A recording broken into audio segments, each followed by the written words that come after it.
Yeah, it does. It does. Whether you want to believe that or not, it matters. And to some people, it really, really matters. Yeah. Like it's everything. So I don't know. Let us know what you think, and we will continue this topic later. Yep. To be continued.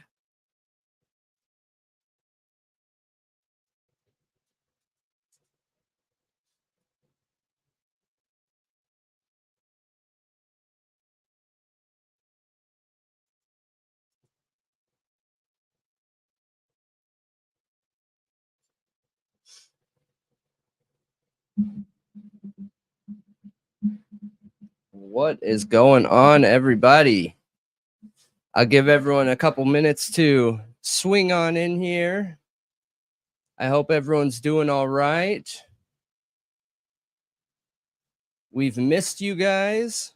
We weren't able to go live on Wednesday and Thursday, but we are now. So we're here, we're back, we're ready to go, baby. And I'm excited to talk about this with you guys. Man, people have been asking for us to bring this topic back for a long time. And, it was just the right time right now. So I'm excited to talk about it. I'm excited to scrutinize this theory and idea. I don't think a theory is worth its weight or even worth talking about if we can't scrutinize it and it hold water. You know what I mean? When I don't know if I look beat up or not here, but when I was sick, I got like a heat rash that messed up my face, and I have it on my neck here. So yeah, it'll be on here for a few days, just work-related injuries, But Malia should be here any minute. Welcome, everybody, to the True Crime Talk Show, brought to you by Thought Riot Podcast. We just got finished with the return of the Idaho 4 frat boy 4chan theory. I'm excited to get into this tonight with you here because I want to look at the possibility of Bryan Kohberger being connected to this at all, and since we put out those videos some weeks ago, the two videos that we were highlighting on the screen, a lot of people that believe he's guilty have come out with a lot of videos trying to promote ideas of why this could be Bryan Kohberger. And what's interesting? What's interesting is, one, I love everybody's opinion, right? I don't need somebody to agree with me. I think what a boring world, if we all just thought exactly the same way. But I think it's interesting because people that believe he's guilty look at this theory and think, oh my gosh, how is that possible? How would somebody have these details?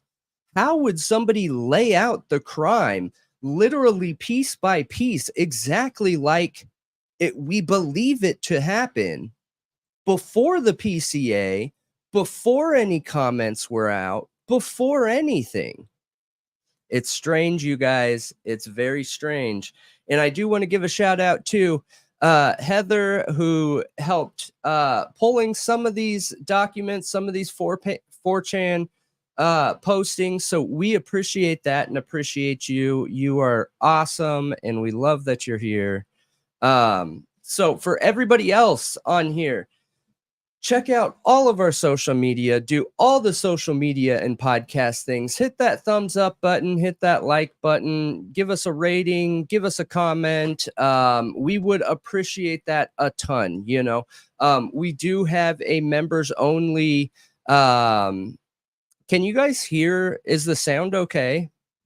But we do have a members only chat towards the end of the night that we do, but don't feel like you're obligated to like support us in that way. One of the biggest ways that you can support us is just hitting like and just leaving a comment under the video. It sounds so basic and simple, but for those of you that aren't content creators, it does so much. So much. I can't even explain to you how much it does for us. So yeah, and we respond to every comment. Right now we are backed up a little bit just with you know, my sickness from last week.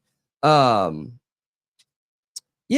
we can go through like how you get on 4chan. I believe the website is I don't know if I want to promote it on here, but hang on one second, you guys.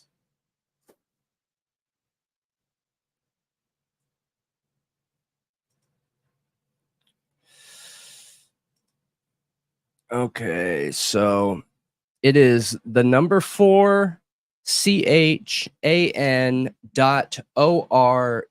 So 4chan.org. Yeah, it is a pain to navigate. It is like that old school message board feel. And I can't pull it up on the screen. I'm sorry, I can't do that just because it is completely unedited, you guys. So I could click on something and, you know, there could be like nudity all over the place all of a sudden. So I wish I could, but I can't. No, this is, I had a fever or a fever rash or whatever from my cold, or whatever. So it just looks gross. So covered it up. Yeah, my vampire bites. Had to cover them up, you know. Sorry, I'm late. I have a fever, so A fever. I don't feel so great, but it's not that bad yet. Like, hopefully it doesn't get much worse, but Yeah. So I feel like I went over everything, right? We touched on everything. Just again, please hit that like button on the way in. And if you get a second, comment under the video. Even if you just leave an emote, you guys, like we have viewers out there from other countries because we have a huge international following. Like our following is like tenfold international for in the US. It's really funny. But they just leave an emote on every video, which is amazing. And that is so much support and helps the content so much. So if you get a chance, we would appreciate that, you guys. And we'll dig into it here. So Patty, me too. I had a fever, or not a fever, a headache for like 2 weeks. I'm literally just like sweating from, I don't know. You don't know why you're sweating? No, Okay. probably because my meds are like breaking my fever, I guess. I don't know. But I was sick, you guys. Like I was really sick last week to where I was having hallucinations. And so out of it. So out of it. It was the wildest sickness I've had. But okay, diving directly into the 4chan topic. And I was writing down some questions here as I was going through it. And one of the comments I made before you got up here is, and sorry, I didn't mean to sniff in the mic. But ever since we came out with our first 2 videos about 4chan, right?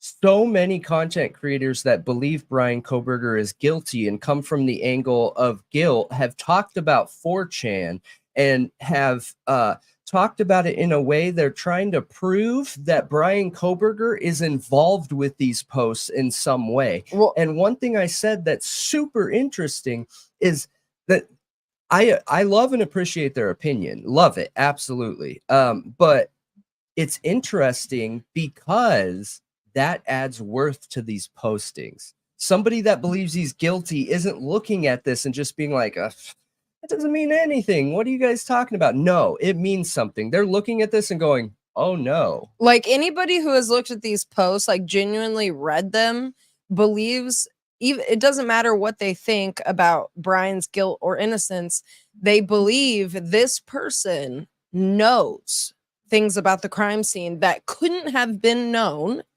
at the time they were written, meaning Yes. they were involved in some way or investigating it in some way. And that says something. Like it means that these posts were not just a troll. They were not just somebody who just decided to mess with everyone and post them. They are legitimate. They are real.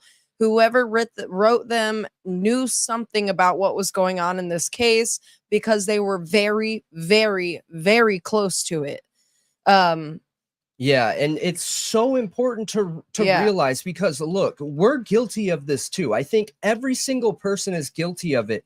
It is part of the human condition that when we're looking at a topic, we always end up doing this, all of us, right? And every day is a struggle to pull ourselves out of looking at things from our own perspective and ignoring things that we don't understand, don't add to our argument, all these things. It's a human issue. And if you're a human being, you have this issue. There's no way around it.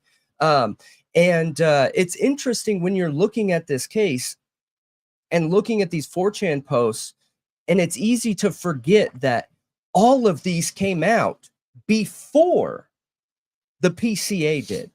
We're essentially reading what the PCA has said was going on in the rooms and everything else in these 4chan posts, except they were before the PCA.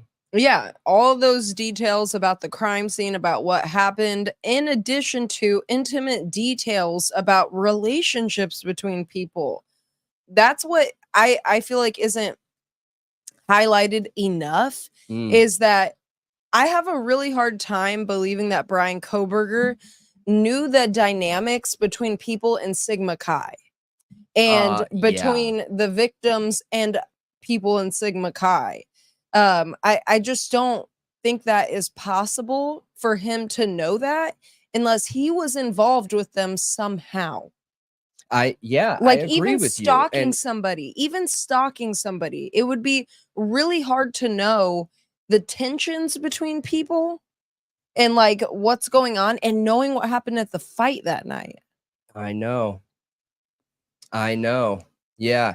And that is a great point. That is a really good point that I didn't put together originally, that Bryan Kohberger would have had to have known about the fight, right?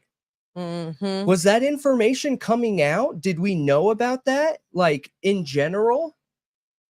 I don't think so. Because if somebody comes out and they try and claim that this is a troll, right? This troll would literally have to be local. Not an option. I mean, they would have to know what's going on there. Not only local, but literally like know the victims, know people around the victims. Yeah. For sure.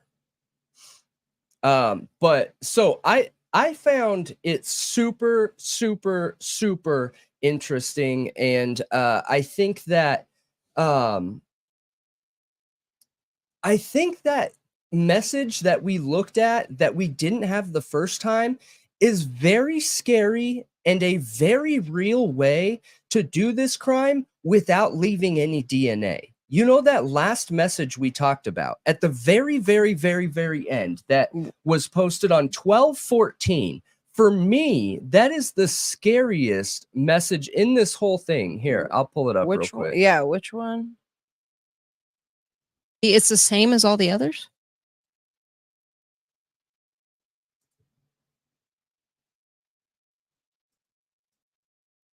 This message right here, okay? And by the way, Brennan's neck, he had a fever and he has a really nasty rash like on his neck now. That's what's on there. Because there's a bunch of people hopping in and being like, oh my gosh. What? Your neck I told bandage. I told everyone. Is it? I told everyone this is just like a heat rash from my really high fever or whatever. Yeah, it looks that gross. I had. So yeah.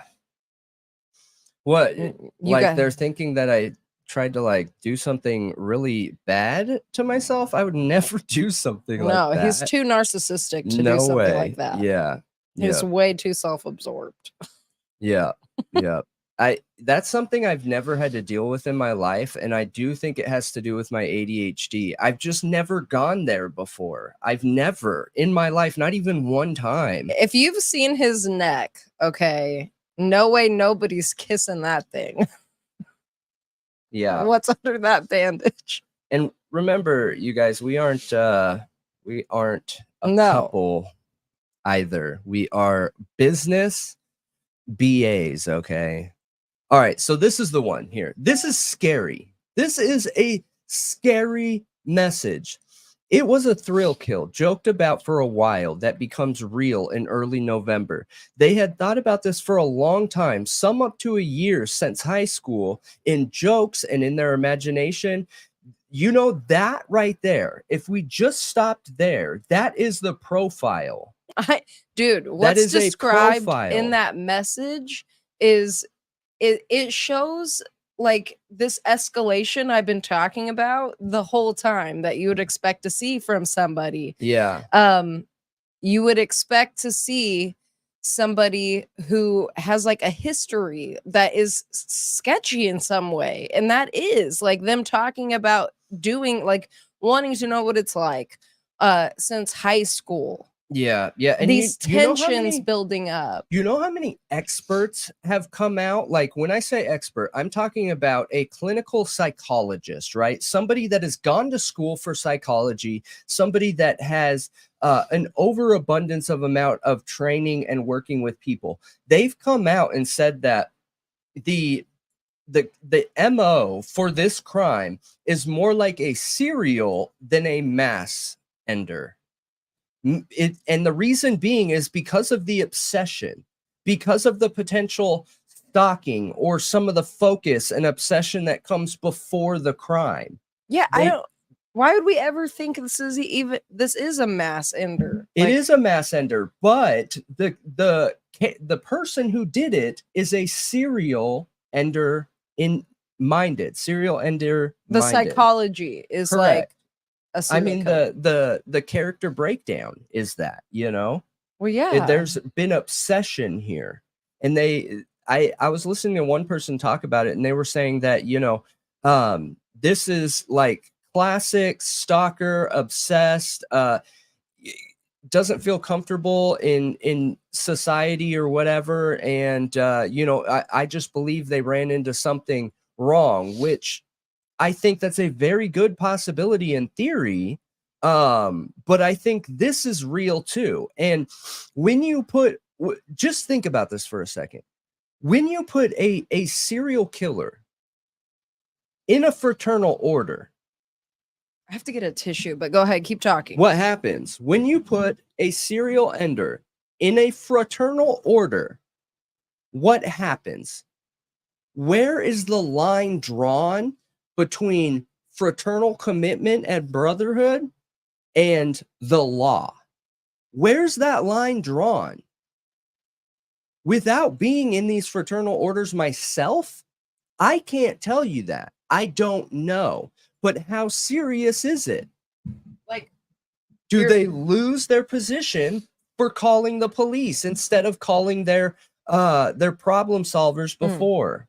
You know what I mean? Where does it start and where does it the stop? fraternity themselves draw the line with doing something wrong and illegal? Yeah. Or reaching out to the cops. Yeah. I mean, it'd be interesting to find out if like how Sigma Chi handles secrecy. Like we've had leaks with you know, a lot of the big secret fraternities where we kind of know, you know, like the commitments that they make to each other, you know? Yeah. I believe I've heard people say that Sigma Chi requires like a vow of secrecy, but I don't know all of the details, and I don't know if those are publicly known or not. Yeah, I'm Like not all sure. of them, like, or how much of it is publicly available. So But when you join a brotherhood, a fraternity, you make vows, you promise to uphold their values and, you know, do certain things. yeah, yeah, Always, every time. So yeah. No, and I understand that. I was Sigma just Chi is looking also into. notorious for having issues. Yeah, yeah, yeah. Nationally, and Yeah. what's interesting, because I was just looking into like some of the issues that they've had nationally, right? And what's interesting is in all of these problems, I just needed to confirm, but in all of these problems, they did not include police in any of Ooh. them. Hmm. None of them. And they've had issues here in every major they've had issues in every major college nationally.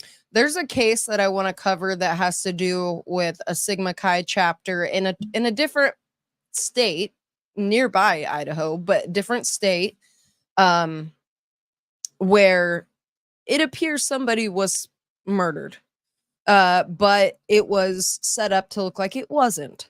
And they have been trying to get justice. I mean, his parents, this frat boy's parents, have been trying to get justice for him for a long time. In that case, after learning about it, made me look at the Hudson Lindau situation a lot differently, and the Idaho 4 case. With these 4chan posts, is once I learned about that case and the issues that plague Sigma Chi nationwide, I was like, okay, well, I already felt like there was something to this because clearly the person who wrote that knew more things. That's why I don't know why people focus on Papa Rogers so much. I feel like I've proved to myself enough that Papa Rogers didn't have inside information. He was Yeah. very good at connecting dots and asking questions. And could that have been Bryan Kohberger? I do think it's possible it was Bryan Kohberger if he's guilty.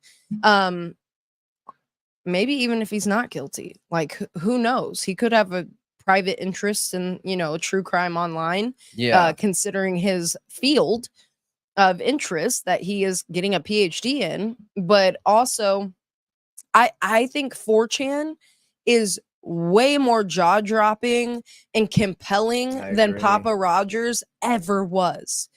I agree. I But agree people with you. fixated on Papa Rogers. Yeah, no, I agree with you. Well, you got to remember too that it's going to follow the interests of the mainstream narrative, right? So this is not a beneficial mainstream narrative right here. You know how many people are in fraternal orders? When you look at our current politicians and judicial like justices and everybody that's involved in our judicial system, more than half of them are part of thank you. More than half of them are part of of a fraternity. Almost all of our presidents have been in a fraternity. They have. Yeah. So I think it's very important to take into account like this idea that we combat all the time, that people that believe he's guilty look at this story from the very beginning and think, look, they're just a bunch of drunk kids. Are you telling me that these dudes were like able to go into this house and commit this act and leave without leaving any DNA? Like these drunk dudes that just drink every day from 9 a.m. to 9 a.m. Yeah, I am saying that. I am saying that because the type of person that it would take to create interest is only one person, and that type of person could have been thinking about this for a decade already, even being in their late teens, early 20s, they could have already have been obsessing on this for a decade. They could have been harming animals. You know what's interesting? There's a whole bunch of dead animals around Moscow that still has not been like confirmed as the reason why. Yeah, that's a really weird one too. How many dead animals have popped up in that town before this crime? Like I'm curious, did a whole bunch of animals get harmed in the months leading up to this crime and then it just stopped? Because you hear well, That would be there's so many interesting. Oh articles. man. There's so many articles talking about animals and Yeah. police reports. And then personally, I haven't seen one come out post crime, after the crime. You're so right. Wow. That So is a great connection. We need to look into that. yeah, I wanna double check that just to make sure. But you know, one thing that I see Did the animal harming stop Yeah. after the crime? it's important. Very, Yeah. very. Because I mean, that's a big deal. That is a very big deal. And you know what's interesting is that the police did the data dump. They pulled that data and information from the tower at the time of the crime, right? Were they smart enough and committed enough and interested enough in justice to look into the possibility of these guys' phones being on? You know what I mean? I keep going back to that. Right, that they left their phones running, like on YouTube or TikTok or something, Yeah. right? A video playing so that it looked like they were home watching videos on their Correct. phone while But they were really, doing the crime. It was just sitting there playing YouTube and they weren't there.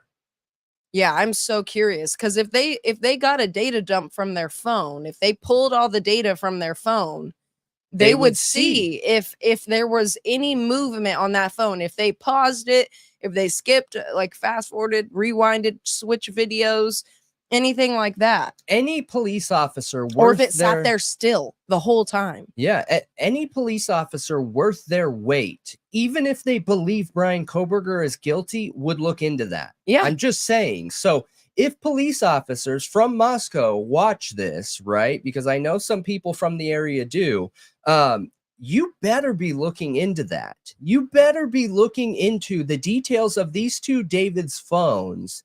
And if they were both on YouTube at the same time that night and just playing. You know, I know that Heather in the chat, she watches the police thing, you know, where What, it's the the scanner? reports, Oh, reports yeah, that come up yep, online. Yep.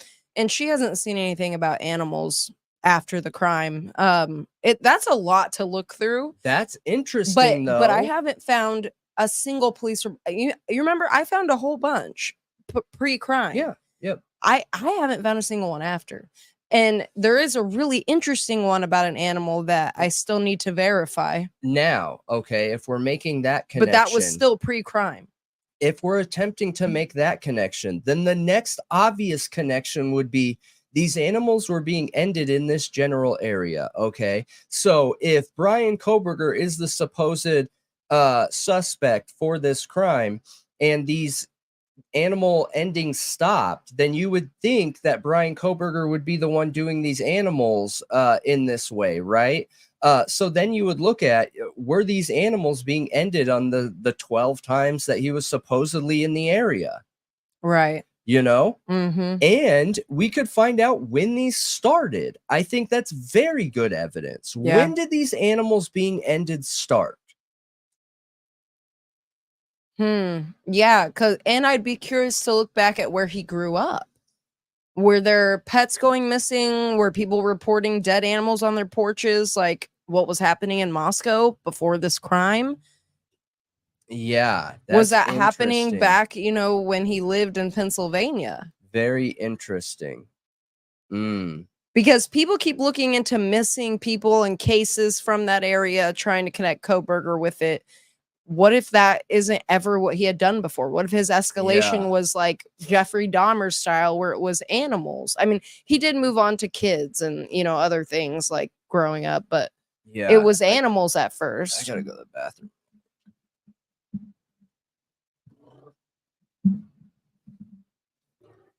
Yeah, I haven't seen any more of the animal stuff either. It's really, really odd. I I'm I believe that Anon is an oddball. He is very much an oddball. He reminds me of some people that I know back from, California. He's kind of hippie-ish. Obviously got involved at some points in his life in some drugs and some other things. But I'm just not convinced of all the things people say about him or think that he's capable of. Um, he strikes me as somebody who would be quick to run away from trouble. Um, But I don't know, that's just me. I haven't looked enough into Anon, like I know a lot of you have and a lot of other creators have. And a lot of people feel like there's something off with him. There very well could be. Just from my first impressions of him, I don't see that yet. But it would also depend on his record. You know what I mean? Like it would depend on he what again, I look for that pattern of escalation. And I feel like in this case, people have came up with the idea of what this perpetrator should look like, what he would look like, the type of person who could do something like this, would obsess and plan something like this. And they just tried to fit that to Kohberger. They tried to apply that to him and his life. And any little rumor, like the lady in that supposedly said he was watching her through security cameras, which still I feel like it's a load of BS. Still, I see no value in it, and I don't think it's true. And any other little situation, like from back in his, what situation? He was in some kind of police thing or whatever in high school. I can't remember where it was or what happened, but that he was removed from that program because of issues with girls and put into an HVAC program where there were no girls. That whole thing. There's no we don't have accounts of what actually happened, of what was actually going on.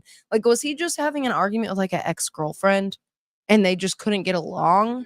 Like, it could, yeah, and it could have nothing to do with girls at all. It could be something totally different. It just people have taken each of these situations that we know very little about, don't even know if they're actually real because there's nothing really there yet, and tried to speculate and make it fit to him to make him fit the crime. The thing is that in people who have done this in the past, and many of the killers who have done something like this before, they have major issues with women, which is why we're seeing an incel theory here.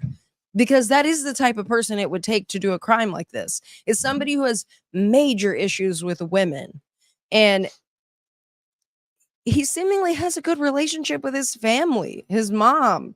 He stole his sister's phone once. Guys, I have had family members on drugs, just like Bryan was, and robbed me of all kinds of things. I have a good relationship with them for the most part, once they're clean and sober. Like, you work on those things. Once they've gone to rehab and done the work and gotten better, you work on those things and the relationship gets better. What's important is that his parents weren't codependent in supporting that, which we've seen with the what's his name? What was the guy that went on a rampage? The spoiled kid. Elliot Rodger. Elliot Rodger's a really good example of that, where he had very codependent parents that bought him out of any trouble he was in, gave him anything and everything he wanted, and it just wasn't enough. It was not enough. So he ended up, ending a whole bunch of people, you guys. And that's actually a members only video. So those of you that are members, hop on there and check it out. But the Elliot Rodger video is wild. Now, what's interesting is when Bryan Kohberger did something awful to his family, like steal his sister's phone for dope, his dad wasn't having it. He called the police and got him arrested. He did. That is He held him not accountable. codependent. He held him accountable. He did. And that is a very, very, very important point when we're trying to build a profile of, is Bryan Kohberger the type of person that could conduct a crime in this manner? Now, does somebody have to match all these things? No, they don't. And you know, I'll always give it straight 100%. Could Bryan Kohberger be guilty here? Absolutely, he can be. But we're looking for justice and him to be proven guilty in a way that's respectable and supportive of our justice system. Honest justice, right? Now, if they came out and I don't need him to be innocent. We say this at every show because we always get people that, you know, want to put us in a box with people that just can't accept the fact that he's not guilty. We are not here to try and prove that he's innocent. We are not here to try and prove that he's guilty. Honestly, whatever Bryan Kohberger is, innocence or guilt, is not even important to me. I don't care. That's not important at this point in time. Right now, we're looking into the investigation, and the investigation is very concerning, whether he's innocent or guilty right now. So, Yep. but I think that's very important to highlight, the fact that he had a family that held him accountable, that taught him lessons from what we can see. Yeah, that's why I don't know why people try to make it sound like also that Bryan Kohberger's father had to know, that he helped him and knew. Like, there is literally not an ounce of evidence there that People happened. have said that? You know, yeah, That his dad knew? that a lot. There's been several people Whoa. I've heard say on social media that they believe 100% Bryan Kohberger's dad knew and aided and embedded him to literally drive across the country. I don't believe that for a second. I think Bryan Kohberger's dad is a straight shooter. I really believe that 100%. I think his whole family is that way. But here's one thing I do question. Isn't it odd that every child in that family has a career path that has to do with the human mind? Like psychology? Yeah. Analyzing I the thought that human was mind. interesting. Yeah. Because in my experience, and this is just bias because I don't have any real evidence, this is totally being subjective. Families who people like, I don't know, that just to me is almost an indicator there's some kind of trauma in the past. Yeah, it could. And I've wondered that. Yeah. I've wondered that. But Because people who have issues like that, but it could just be Bryan Kohberger's addiction. it could be the way that he's raised too, though. Maybe his family members weren't in psychology, but were very interested in it. So they talked about it a lot with their kids. We just don't know. You know what I mean? You know, that would be interesting too, is if the family had a lot of interest in it, and that interest in it made him start self-diagnosing himself as like an angsty teen. And that's where all of those weird like things he wrote online come from. Yeah. Is him like not feeling right because you're going through puberty and you're one feels like you're a psychopath when you're going through puberty, and he's getting picked on at school. Yeah. You know, self-diagnosing, self-analyzing, maybe even too much. Oh yeah. And writing it online. Yeah. So then let's scrutinize these 4chan posts. How in the world can we make it fit that Bryan Kohberger has some sort of connection to these? That's my biggest question I always go back to, is how could Bryan Kohberger have a connection to these if he's the guy? And scrutinize it from that angle, right? How would he have done this? Is he smart enough to not only, you know, have eyes on the house, but also have eyes on the fraternity? And like, there's information in there, and there are nicknames in there that you would only know if you were within earshot of parties, meaning he would have had to have gone there. And I think we would have heard of that. Well, see, right? here's one thing that I would also need to know for the 4chan posts, for me to believe that they're Kohberger, is I would need to know what he was doing all that day and night before he left his home, supposedly, allegedly, to commit this crime. Because they're saying he left at 2 something in the morning. That fight happened way earlier in the night. how did he know about the fight then? If he wasn't there. And like, yeah, that's a 'cause- good 'cause, point. I mean, Wow. because unless it was posted to social media and he somehow got in touch with people, like, like, yeah, how there's like everyone mass records fights. Snapchatting, Uh-huh. like, unless he somehow is connected to somebody's account who's connected to them and he's seeing things posted like that are being sent out or put on somebody's story. Yeah. But you yeah. think we would know that by, like, you would think that there would be a search warrant for something like that, like look, Snapchat. Is I there a ag- search warrant for Bryan Kohberger for Snapchat? I agree with you 100%. And you know what's interesting is I need to pull it up, you guys. I don't have the receipts for this, so call me on it, right? But the police have said that the fraternities have been supportive of the investigation from the beginning, okay? Okay. But there is no evidence that the police have actually done a walkthrough of the fraternity like they claim. And that is actually against fraternity rules. Wait. These what? fraternities don't allow cops to search their premises without a warrant. They function like a corporation. Okay. Okay. So like a cop can't just walk up in Walmart and be like, yo, I need in your back room to search it. No, Walmart would not give to that. You need a search warrant. Same thing with Apple. Police can't just walk up to Apple and be like, hey, I need this info from this phone and this info from this phone number. Apple will say, okay, cool. Yeah, no problem. Where's your search warrant? So fraternities function the same exact way. Okay, where's the search warrant? And police, if I'm remembering correct, and this is why I said call me on it, because I don't remember, but I'm pretty dang sure police came out and made a statement saying that the fraternities have worked with them and allowed them to search their premises. And that is against the fraternal code. Yeah, but how do you know they didn't get a warrant? We don't know that. But how would they get a warrant?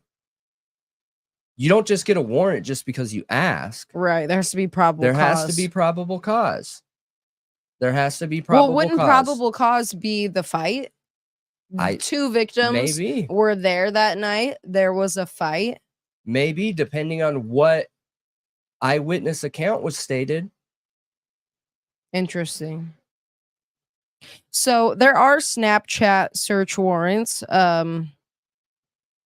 There's numerous of them. I'm looking at 3 of them right now, and there's no new documents since I was you know what? I have KO'd, not. out. I have not looked. Does anyone know off top of their head? Is there any new documents since I was, taken out last week? So it says Since Gonzalez, there was a Kernodle, failed hit on me. Chapin. Okay, so they're for all the victims. And there were, in addition to the victims, Is that the most recent one? There were 3 to 4 additional redacted names requested. Is that the most recent one that we No. covered like a few weeks ago? No. What date was that? Hold on, let me find it again. It was 11/21/22 Okay. and 4/3/2023. Okay. Got it. Yeah, so that is the victims. And none of them appear to be Snapchat. for Kohberger. None of the Snapchat ones appear to be for Kohberger unless his name was redacted. But well, all there of them be at that time. all though. of them well, there's one from 2023. Yeah.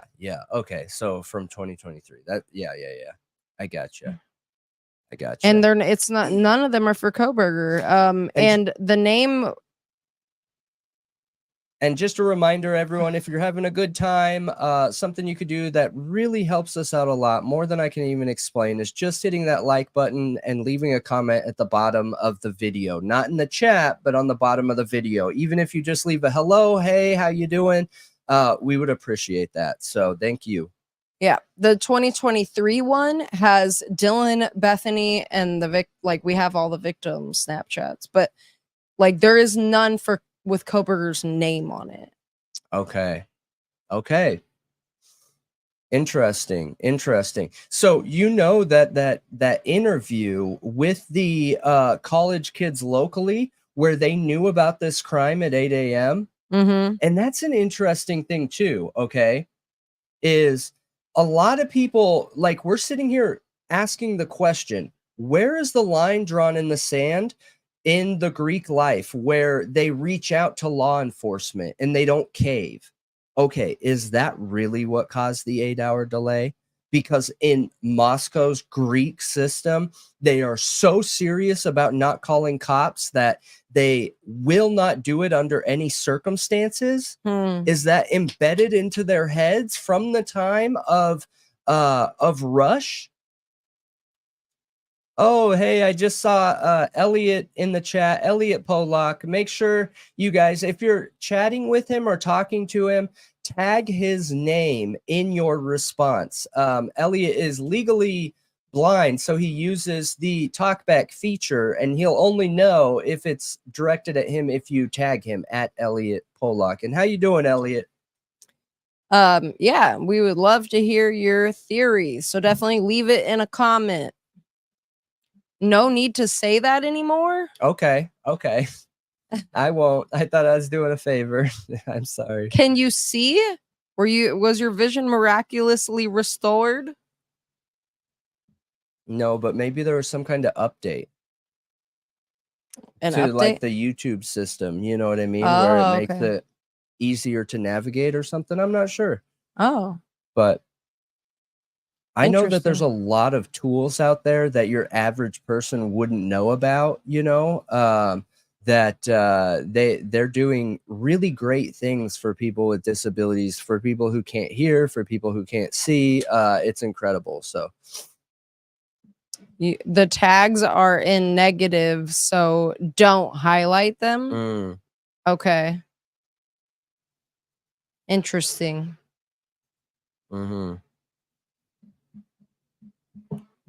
Yeah, but I am super excited to be on this topic again.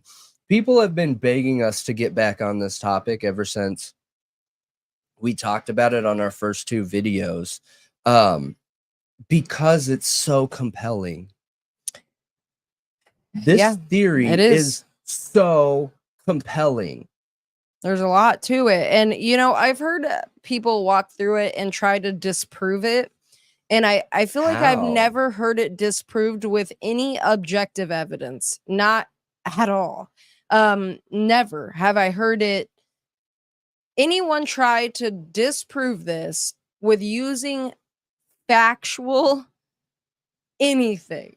Yeah. Even just statistics or data, like nothing. I feel like there isn't a way to do that.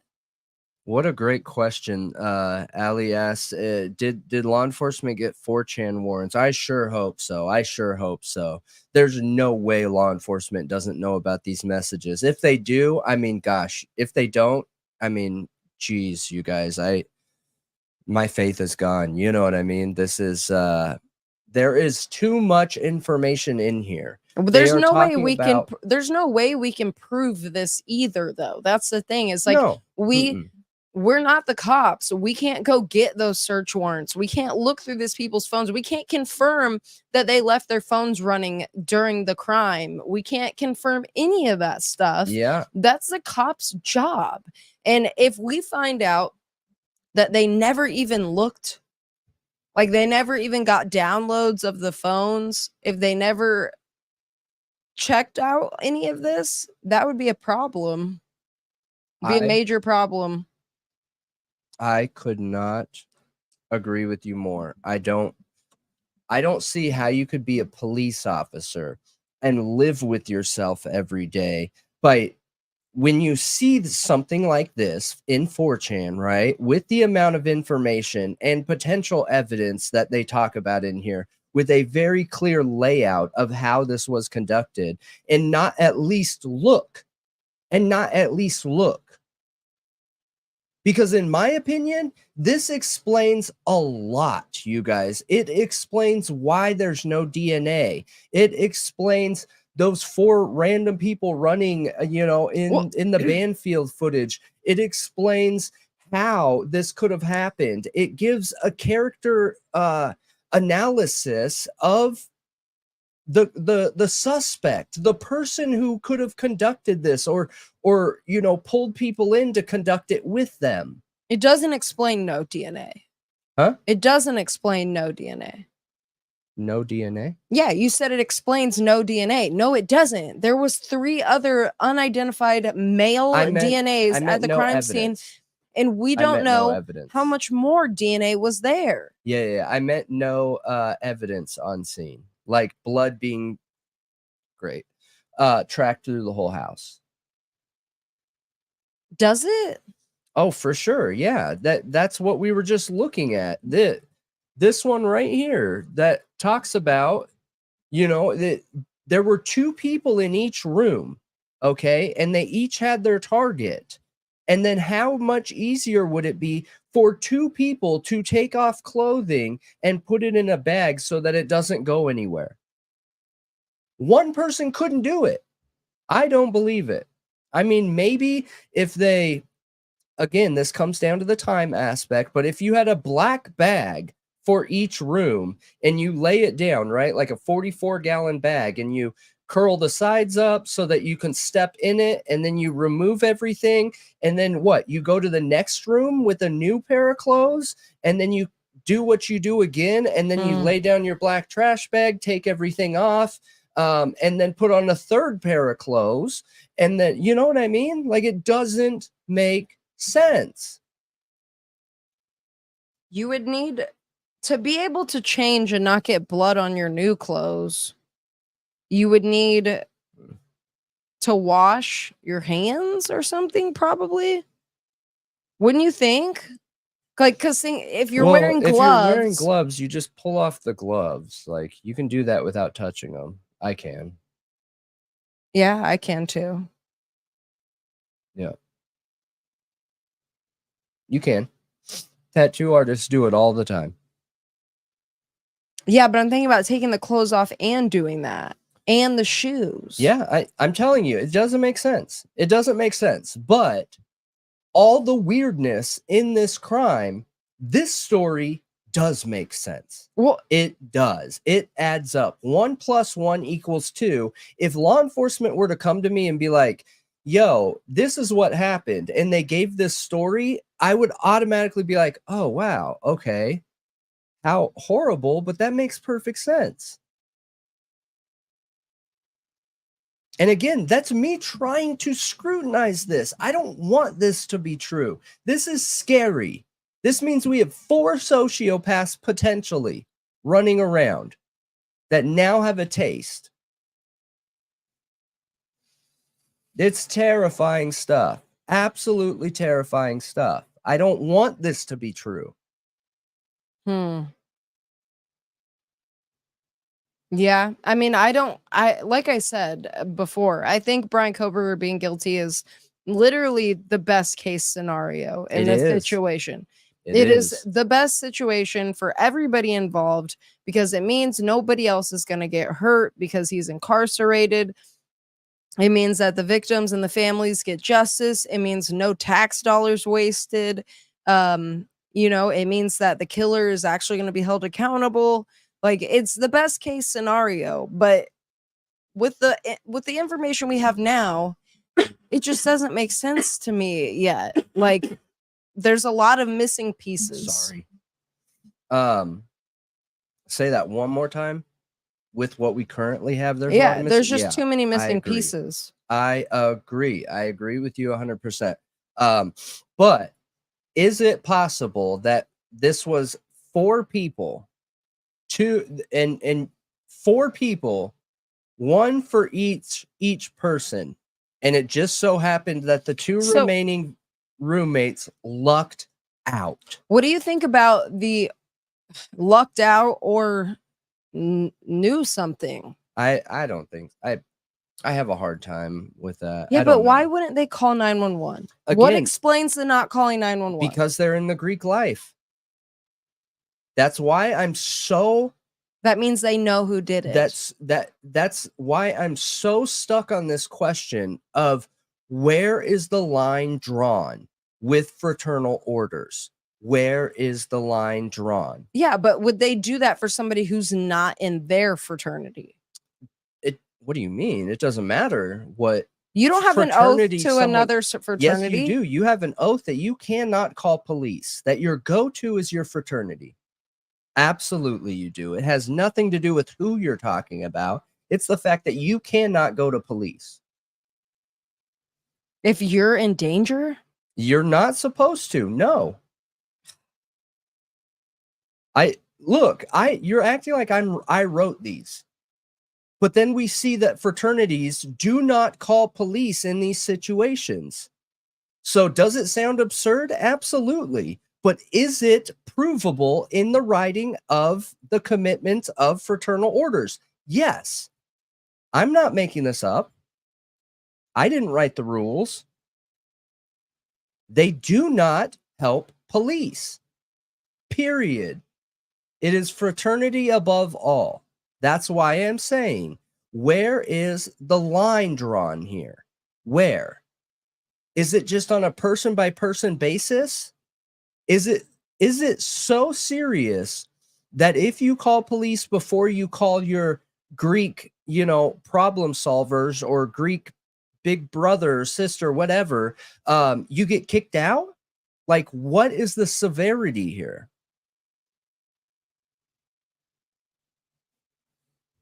I think that could be why 8 hours happened. What if they did reach out to their fraternity and no one answered? What if they're sitting there waiting to be called back? We don't know.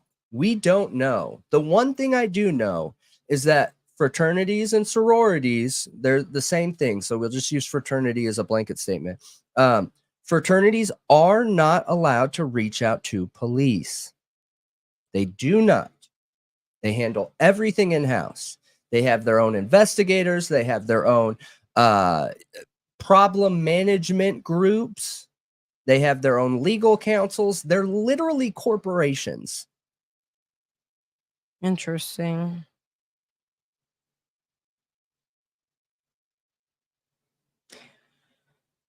Again, that goes back to the that's fraternity deaths. why it I don't think I'd ever want my kid to ever be in a fraternity if that's the case. Like, how could parents who've been in fraternities want their children to be in fraternities if they know that? Because there's a lot of benefits to being in a fraternity too, unfortunately. There are. We looked at all those benefits, and a man who is in a fraternity for their first job is how do I word that? Is for their first position, they are going to receive a 50% more annual salary than somebody not in a fraternity. Right. Proven statistic, you guys. Which is gross. It is. So just being in a fraternity means you're going to get a 50% higher annual salary than somebody who graduated out of college with the same degree and wasn't in a fraternity. You also have the brothers that have your back. If you have a problem, look, it's a fraternal order. All you do is you call up your fraternity and say, dudes, guys, I have a problem and I need your help. They are duty bound to come help you. Sounds kind of nice. It's a good point. There's benefits, but I think the negatives are just way too scary. Well, I mean, I'm sure a lot of people make it out of their college days in a fraternity and a sorority for the most part, well connected, supported in their careers and fine. But the problem is when you get in a bad situation, you know what I mean? Like, yeah. And like, are they creating little narcissistic sociopaths? Oh, absolutely. Absolutely. Yeah. And running around the world, like, being some of the most important people in our country. And Elliot mentioned this. This is really important. So the Fraternal Order of Police too, you got to take that into account, right? And we have this big concern with police right now and how they manage their loyalties with each other. Yeah. Is police just another fraternal order that, and this is why we're seeing such issues, you know? Wait, is there an actual like fraternal order of police Oh yeah. that they join? Yep. It's real? Yes. This is all real. I thought they would just be like Masons or something, considering most judges and lawyers are Masons.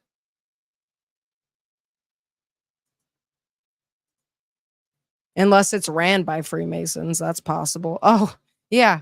The emblem looks pretty Masonic, actually. Yep. Fraternal Order of Police, the voice of our nation's law enforcement officers, lodge locations, community parties, labor. Can we look at the lodge locations in Idaho? Is it easy to look at? Oh, yeah. It's pretty easy to look at.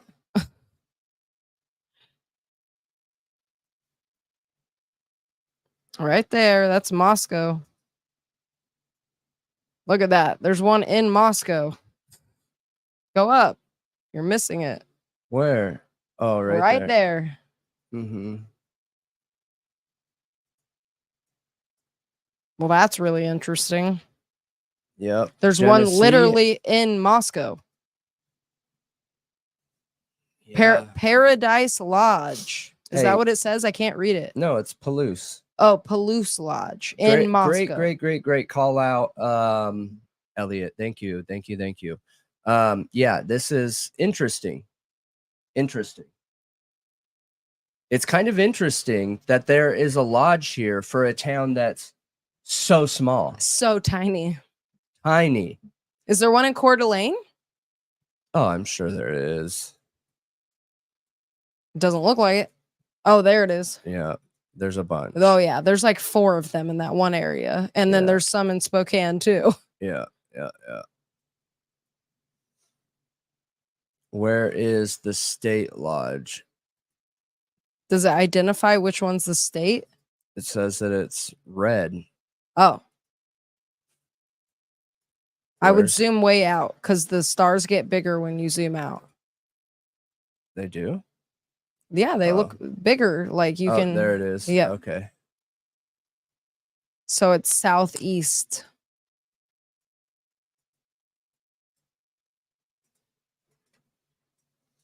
What town is that? Collins. Doesn't it say Blackfoot or something? I can't read Oh text yeah, that tiny. You're right. Yeah. Blackfoot. Everyone in that town has black feet. The Church of Latter-day Saints.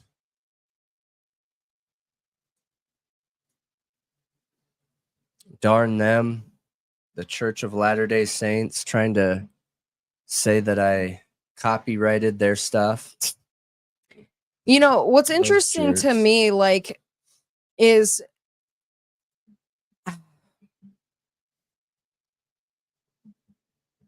how many fraternities are subsets of major fraternities that we all know about? Oh, like I you know, said, Sigma Chi's the Masons, they also have a hand in like the Shriners, Elks and Moose lodges. Like, you to be a Shriner, you have to be a 33rd degree Mason. Like we Yeah. talked about this in the Delphi video. And Yep. how many lawyers and judges and cops are a part of fraternities, either in the Masons or fraternities that are controlled by the Masons? So it's like, is that proper in a court of law when you have, or in an investigation where you have a suspect who is literally come from a lineage of Masons and is going to the same lodge as the prosecutor of the case, or you know, the judge has connections to that lodge and those people, and like, you know, all these connections, like, are those proper? Are those okay? I hear you. especially in a small town where they're all going to the same lodge. Yeah. That feels too close for comfort when you're considered in a brotherhood with somebody. Yeah. And Yeah. you're sworn to protect and keep each other's secrets. I hear you. So I think it's a problem. I think it creates an unfair justice system, right? Because look, you took your position and the people, not actually, but the people gave that officer their badge, okay? And they are there to protect and serve the citizens, the people. However, when you're part of a fraternal order,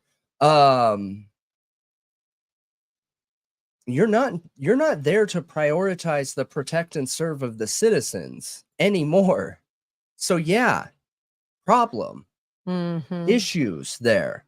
Anytime there's anything, one thing, something, anything that gets in the way of a police officer doing their job and duties to protect and serve the citizens of their community, right? And police officers should be community leaders here. I think that's a problem. Yeah. I think it's a problem. I don't think there should be allowed to be fraternal orders of police. I don't think there should be. Look, I don't know how I feel about fraternities. I know that it feels like they're too powerful. Not too powerful, but it feels like they conduct themselves in a way that isn't supportive of our society, right? For like reasons of not calling police. How on earth should that ever be okay? To be like, oh no, I see that guy just got his head bashed in, but I gotta call my rep first, not the police. That's like a cult, to where you can't call the police. That feels like cultish and controlling and messed up and wrong. I agree with you. Yeah, I agree with you. So at some point, I feel like there needs to be a cutoff line where if you have a fraternity, you can't make a rule like that, or else it becomes an issue for society and dangerous. Yeah. But I think regardless of what we do, they're going to exist no matter what. There were times in the past where, fraternities were outlawed in various countries, many countries in the past. Yeah. And every time they just went underground and they got stronger and they survived through it. Like it didn't do anything. Having them in the light is better than making them illegal. So they go underground and we don't know what's going on at all. I just think it's safer the rules that way. just need to change though, They because do. you can be part of a group and fraternity and support each other and be there for each other and get the benefits of getting that 50% extra annual salary from somebody that's not part of a fraternity. Like you can have all those benefits and not actively fight against the laws of our society, because that's what it is. If you're part of a group and that group is not allowed to call police, let's just pretend the surviving roommates, that is why they didn't do it, right? Because they called their Greek rep and were waiting on a call back. Like, let's just assume that is that situation. That is insane. That should never be allowed. These fraternities, sororities, whatever, need to fix that issue. That should not ever be okay. Never, ever, ever, ever. Because you had to follow the rule of reaching out to your fraternity rep first, each minute that goes by is another minute that potential evidence could be degrading. Or somebody who could have survived isn't going to. Or a suspect close by. Or a suspect is getting further and further away. Those right after the crime is like one of the most important times for police to be on it and know what's going on. But the fraternal order of the police really scares me a lot. Like, I don't think that is acceptable. Like, think about if you were to go say I don't know the truth of this, okay? I don't know what it is in reality, but say you are to join the Moscow Police Department and everyone there is a part of the fraternal order of police and you feel pressured, like you're not a part of the club, nobody trusts you in the field. When you guys go out in the field, you're not trusted. because you're not a part of the fraternity. You're not part of the brotherhood. I know. So to be able to even do your job properly, to even be able to get along with your fellow officers, you need to join the fraternity. Like it feels really weird. Yeah, it feels wrong. It feels wrong. It feels manipulative, controlling, And what's the point of it? Yeah, yeah, I hear you. I get it. How I does it understand benefit cops, or better yet, how does it benefit society? Yeah, yeah. And I'm curious what Fraternities are major secret. I'm curious what major fraternity owns these like fraternal order of police and things like that, because you know what's interesting, I don't know if a lot of people know this, but there aren't a ton of fraternities. Most of these fraternities boil down to just a few major fraternities. So I'll use like Sigma Chi as an example here. Sigma Chi is the head name of that fraternity, and then they have a whole bunch of other fraternities underneath them. Like I'll just make something up, like, you know, Theta, whatever, you know, and that will be a Sigma Chi fraternity. Yeah, But it has a different title. And then for what's sure. interesting is that one school, there will be both of them, Sigma Chi I know. and this other one, but they're both Sigma Chi. Yep. Wild. Yep. Wild. It feels like it's a branch, right? That you're trying to spread out and dig in to people. It's really strange. So going back to the 4chan post, again, I think this, if you're a part of the fraternity, right, and you feel it inside of you that, hey, this isn't okay. I think I know who did this. I don't want to rat on my fraternity because it's not allowed. What can I do?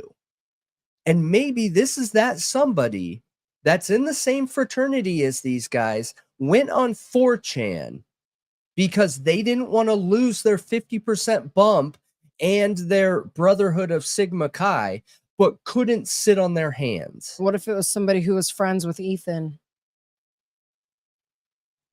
It could be. It could just be somebody that can't live with backing a murderer. Right.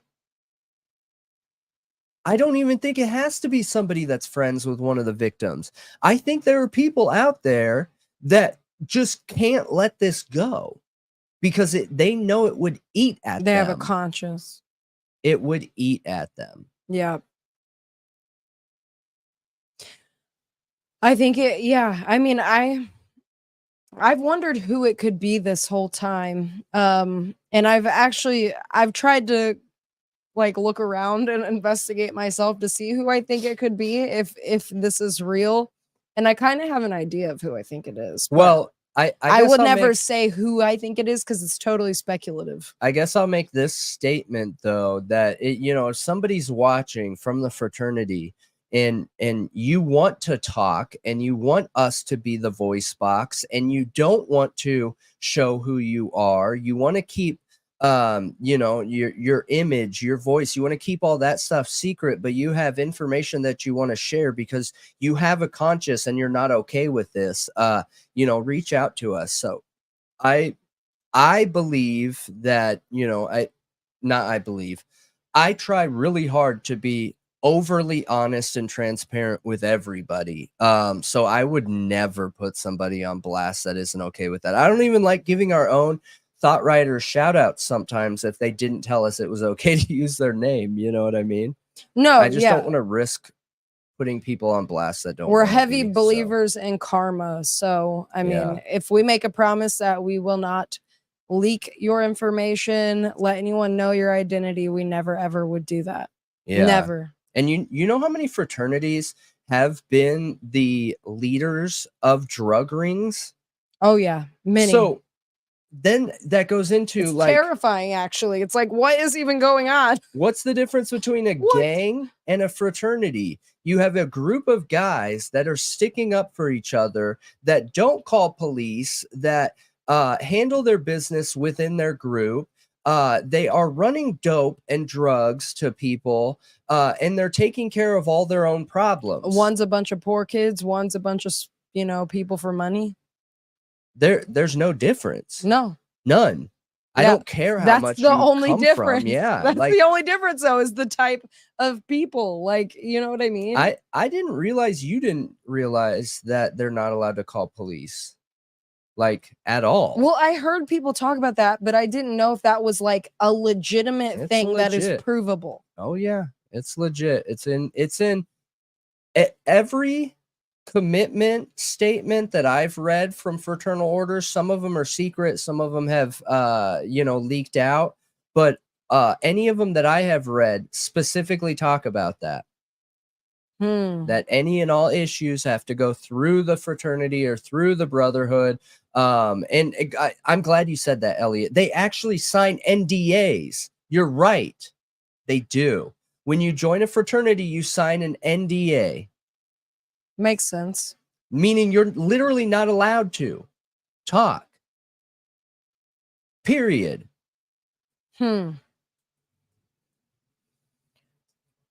So all these questions that people have, in my opinion, like whether you think Bryan Kohberger is guilty, because look, you guys, let's be real here. Like this 4chan thing could be legitimate and Bryan Kohberger could somehow be involved, okay? I think that's a real possibility. This could be legitimate. Bryan Kohberger not have anything to do with this whatsoever, and he was just convenient for the school to not take the brunt of this. And can you imagine if this came out that it was a fraternity brother? Do you realize the publicity that the school would get? What is going on in Idaho? What are they teaching their kids there? Greek leaders in the student body are part of a quadruple homicide. Oh, horrible. Horrible. It's so horrible that if I was the university's president, I would force police to meet with me every single morning, making sure that I controlled the narrative and the direction the investigation went, and have a war room with me. So with Sigma Chi, I'm really curious how much they donate to the university every year. How high they are on that donor list, like, how much they give to the school. I mean, they're a major because they fraternity. Have literally been on the verge of having their doors shut nationwide. You know? But not because of money. Not because of money. Right. Because of their bad behavior, like their awful behavior. And all the issues that run rampant in Sigma Chi fraternity chapters. Right. So I'm almost curious if, because Scott Green wasn't Sigma Chi, but he cares about the school. He cares about his reputation as a businessman and about the president there. And, being the guy to save this university, turn around and make it so successful and, really make a name for himself in this industry. Clearly, that is what he cares about. If he were to lose that money with him getting this University of Phoenix deal and everything, like, would that be such a major blow? Because after a quadruple homicide with Sigma Chi, like, don't you think the verge of Sigma Chi being shut down would become a reality? If fraternity members were involved in a crime like this? So you're talking about saving the actual financial income that's coming in from Sigma Chi. So is there reason why a college would back Sigma Chi and not allow them to get in trouble because they want the money that's coming from Sigma Chi? I don't know. Well, it makes me, and I'm not even necessarily saying Scott Green knows that these people committed this crime. He could just be turning a blind eye, see red flags there and say, you can't look into them. You can't. They are a fraternity. They would never do that. Exactly. They would never do that. Just like everyone, when this theory first came up, said, is those dumb, drunk frat, bros couldn't do something like this. Right. And I'm thinking, Why do you think that? Yeah. Like, have you not seen the stories about them running drug rings, like trafficking rings? Yeah. Yeah. Why do you think that? Have you not seen the statistics around sexual assault? Have you not seen that, more than half of girls that are in sororities end up leaving with some sort of assault done to them because of the Greek life? Like, Yeah. yeah, I hear you. And that's what I first started looking into. I'm glad I started looking into that first because it helped me enter this theory with, I feel like, a more objective view of what fraternities can be, Right. what they can be. And it can be scary. It can be scary. It I could think it could potentially turn into a very scary situation very quickly. it could, especially with Sigma Chi being on the verge of being closed down. All they had to do is have one more problem within their fraternity, and they were going to be forced to close their doors nationally. That's my point. Yeah, exactly. Close their doors nationally. The entire nation would have shut down and kicked out Sigma You could have Chi. had Sigma Chi lawyers coming in talking to the president, being like, these boys would never do anything like that, something like that, and be like, look, if we get shut down over this, you're losing this much money every year, and you just signed the University of Phoenix deal. So, Like, are you sure you want yeah, to support the police going after the fraternity? Here's a random example, okay, using a different case. So, Denise Huskins, the real life Gone Girl. All right, we covered this story. It is wild. It is crazy. It is interesting. It is sad. Cough drop. But Denise Huskins and her boyfriend had somebody approach them wearing a wetsuit and with laser pointers and lights, and then zip tied them, put them in a closet, and put over the ear music headphones on them, and these black painted like goggles or whatever. Essentially, where I'm going with this is, it was so absurd. What these abductors and thieves did was so outside of what we would consider normal that none of the cops thought it was real. None of them. So he eventually ended up, and there's so many more details to this, you guys. I'm really shortening it down. Like the lengths that this robber and kidnapper went to are, oh my gosh, it's crazy. It is like what you see out of a CIA Hollywood story movie, okay? But once the cops got there, the cops were like, no way, that can't happen. There is no way that anyone would do that. This is real life. This isn't Hollywood. But and those cops were blaming them. They are now being sued for like $50 million or whatever the lawsuit they're asking for is. I forget what the number is, but it did really happen. It did really happen. And it happened in a way that is outside of what the average criminal would do, what the average situation would look like. And that's important, because then when you look at a case like this, this is outside of what you would expect average frat dudes to be able to accomplish and or do. Right? What do we expect our frat dudes to do? We expect them to be on some nasty couch, beer bonging hard liquor, and, acting a fool, doing cannonballs into the pool. But could they do this too? And I don't see any reason why they can't. No reason, you guys. I was that age. I was a troublemaker. There is no difference between somebody that's that age and fit and in shape and able to do these things that is in a frat versus somebody that's not in a frat. A lot of people that believe Bryan Kohberger is guilty use the fraternity group like that's the reason why they couldn't do this. It's so strange. I just don't get it. I just don't get it.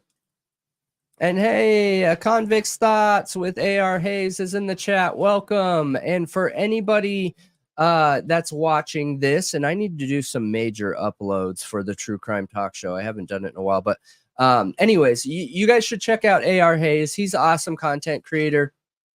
He went through some struggles in life and now has an amazing point of view to talk about it and look at some of these cases. So welcome, my friend.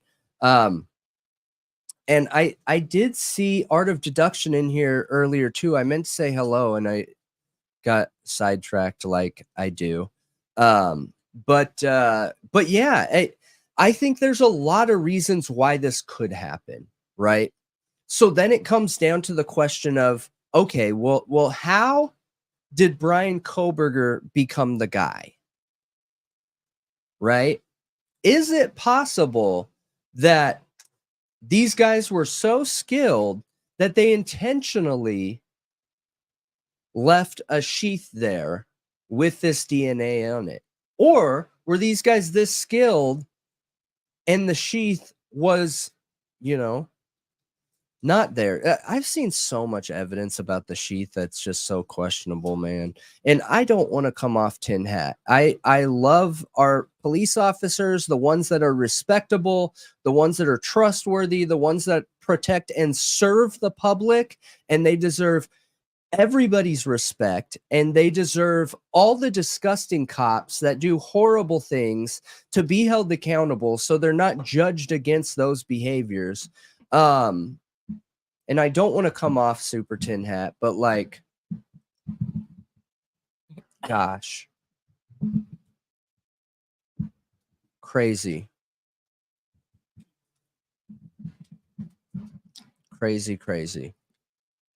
I almost wonder if Bryan Kohberger, because I read something recently, and you'll guys see that you'll see something like this coming out very soon. I'm not sure which day, but on the podcast this past week we talked about the new leaked text messages. Yeah, and I'm only going to bring up one right now because that video will be coming out very soon. But that Bryan Kohberger was being monitored in Pennsylvania and I don't know if these messages are in fact real or not. I have no idea. But if they are, and if that's true, then is it a possibility that Bryan Kohberger was into some weird stuff? Like, was he browsing red rooms? Was he browsing stuff on the dark web and it got him on some kind of FBI watch list?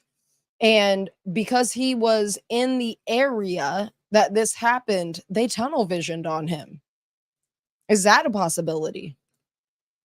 Yeah. He could be a sick freak and still not have done this. Oh yeah. Absolutely. I agree with you.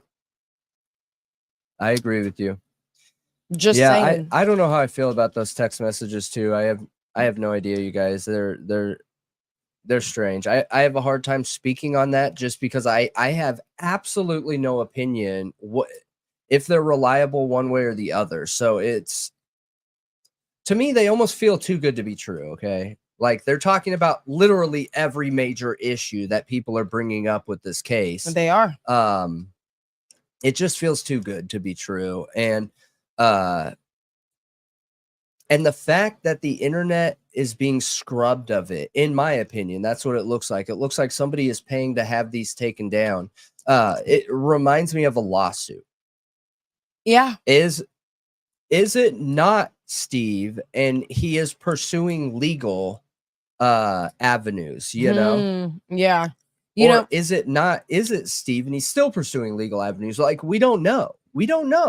But I know I could make a fake account that looked like his.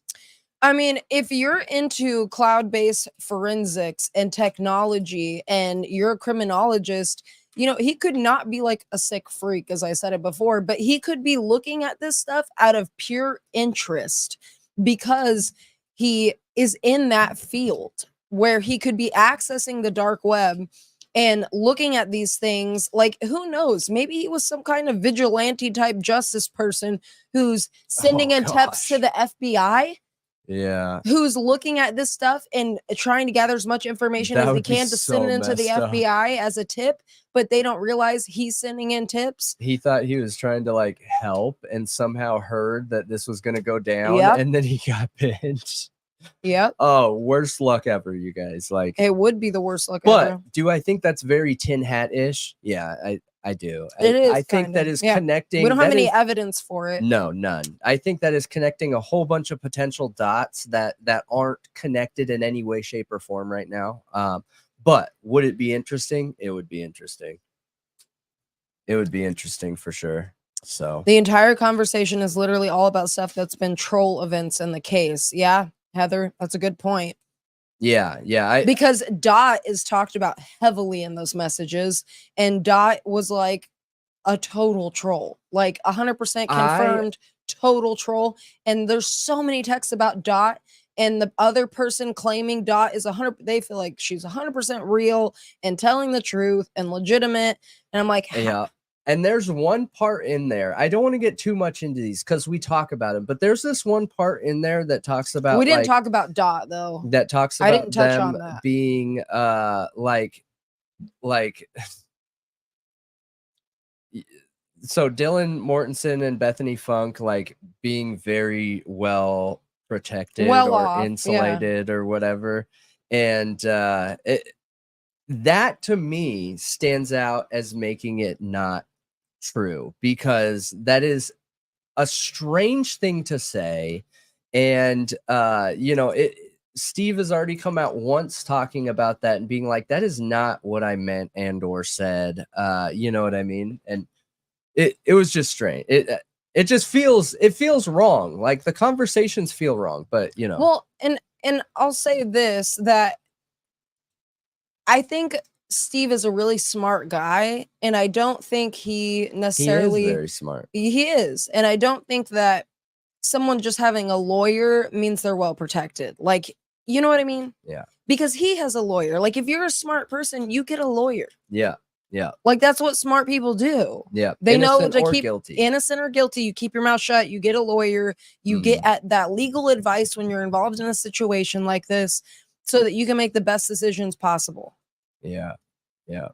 So, but that is definitely something we are gonna go into. I think Steve is very smart. He's seeing things through the lens of a grieving father. His guaranteed that family's world was shattered by this. Absolutely shattered. I cannot imagine what it's like to be in their situation. And those texts, if they're real, it's absolutely disgusting. Yeah. That they were leaked. Yeah. That's an awful thing to do to a grieving father who's looking for information on what happened to their child. Yeah, I don't want to comment on anything having to do with any of it, because I don't know. I don't want to give any opinion because I don't even know if they're real. I know nothing about it. So I don't want to like commit to saying, oh yeah, this is bad, this is wrong, or this is this, or this is that, or this, that, or the other. And I know nothing about any of it, I saw Elliot said something in here, which I want to highlight. Sigma Chi's charter emergency plan says if a member witnesses a critical event, they should look to counsel because he's in charge and look to him for the answers. Yeah. So like the head of that chapter or charter. Yeah. I knew this. Maybe Malia just didn't understand how far that goes, because it's very strange. It is strange. And that makes me wonder again, like the 8-hour gap. Okay. Did these girls reach out to their contact first and like we're waiting to hear back? Was Bethany it's all gonna matter where the line is drawn in the sand of what's acceptable and what's not. Yeah, Bethany was in a sorority, right? Yeah, they all were. Yeah, but I was trying to remember what sorority Dylan and Bethany were in. Were they in different ones? Yeah, they're in different ones. I need to pull it up and look it up I don't remember off the top of my head. Because wasn't Maddie was somebody's big, right? One of their bigs. Like You're asking me questions I don't know off the top of my head. Yeah, I'm just not sure off the top of my head. But there's a new Max documentary. Is it new?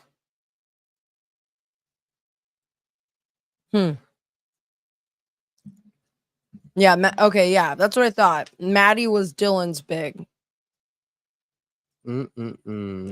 DM was not in a sorority.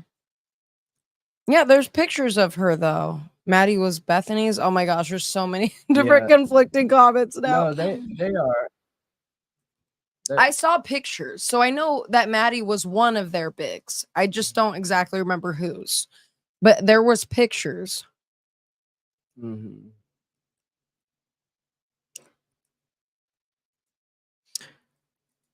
I mean, Kaylee was moving, but it doesn't make sense for Kaylee to drop the sorority. Even if you were to move away, you don't just drop your sorority. No, that's when you start getting benefits from being in a sorority, you know, is the jobs, the increase in pay.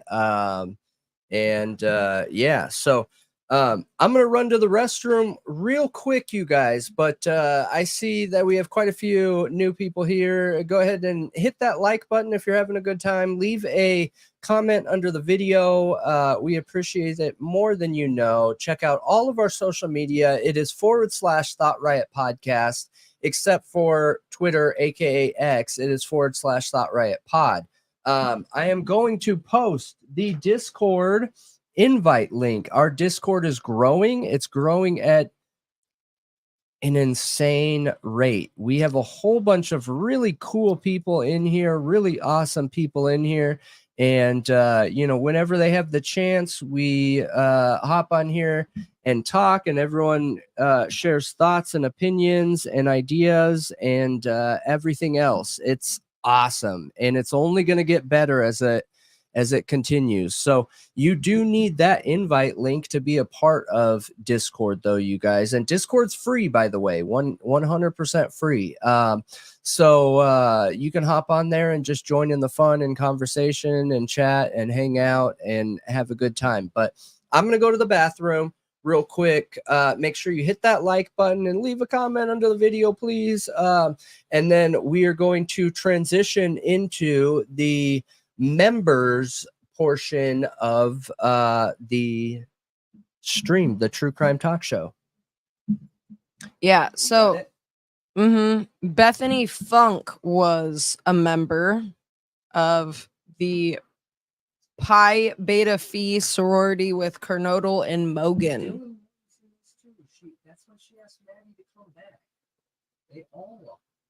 Yeah, I think Mortensen is too, but it's Bethany that is talked about in this article.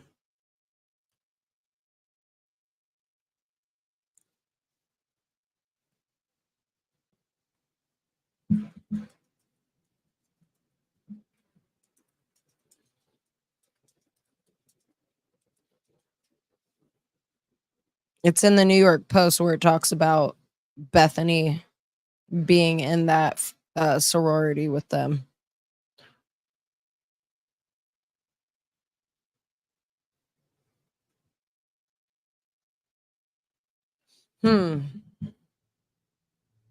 Look at the U of I Vic page. What does that mean?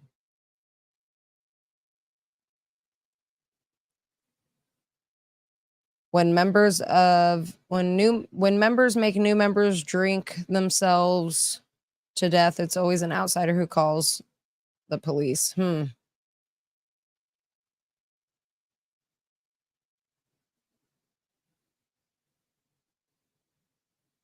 What is the U of I victim page? Is that what you're saying?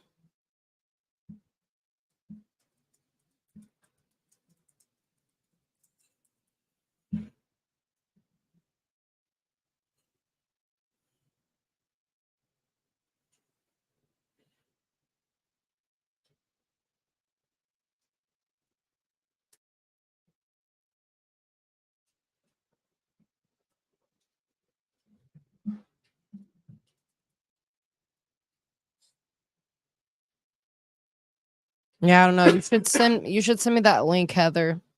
It's not popping up in my Google search results right now. And we can look at it, here in a minute. All right, everybody. So for those of you that are new here, welcome, and we're super stoked to have you here. Hope you had a good time. Welcome to Thought Riot Podcast. Come join the Thought Rioters and hang out with us. We are transitioning over to the members only video. So do you want to post that members link real quick? If you're not a member, you can very easily become one. We usually give out a ton of memberships every week, so that people can come hang out and check it out. If you're not somebody that buys memberships, I know some people don't, and that's okay. We want you guys to be able to take part in it too. So you got it? I will in a second. So we're going to post the members link here now, and the non-chat comment section will post under this video as soon as it's done. I don't think you can, or can you? Let me see. So if I click on this and I close, hide chat. Oh yeah, it won't until this video is closed. So or not live anymore. Sorry about that. Did you post it? Yep. All right, you guys. So everyone that's a member on here should be able to literally just stay on here, and it should switch right over as soon as we make the switch. I'm hoping I got it right. I'm hoping that it's going to be a seamless swap like it's supposed to be. But you guys just hang tight there, and everyone else, we appreciate all of you. You guys are all Thought Rioters, and we appreciate you all for hanging out. Yes. We will see you tomorrow. Were you doing a gift? Oh, okay.